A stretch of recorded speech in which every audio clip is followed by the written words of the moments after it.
mums ir tehniskā diena izrādē garderobisti. Un tas nozīmē, ka pirmo reizi ir iekārti brīnišķīgi šādi aizkari. Aktieru zāle ir tikusi pie priekškara.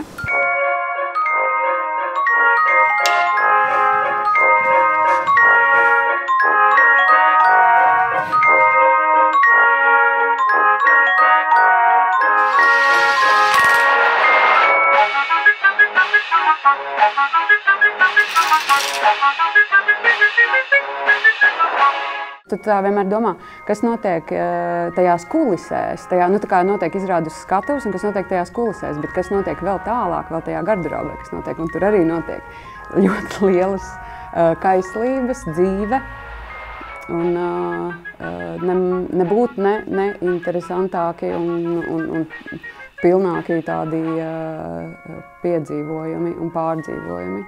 Tajā brīdī, kad es uzzināju, ka mums ir pieejami šie te vēsturiskie vakaramie, šīs garderobas iekārtas, es ļoti nopriecājos, jo man šķita, ka tas būtu fantastiski, ka blakus aktieriem, kuri stāstīs stāstu ar visu savu ķermeni un runāto vārdu, ka viņiem blakus būs arī šie te mēmie aktieri, bet kuri pilnīgi citādāk stāstīs to garderobas stāstu.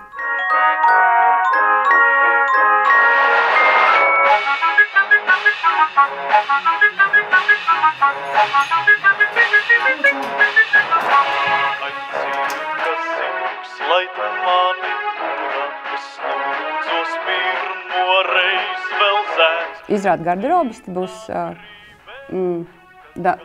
daudzslāņaini, kā tāds pīrāgs, kur katrs pats varēs paņemt kaut ko sev asociatīvi vai par laiku, vai par kaut kādām cilvēku attiecībām savstarpējām, vai par jau tādām globālākām norisēm cilvēka dzīvē.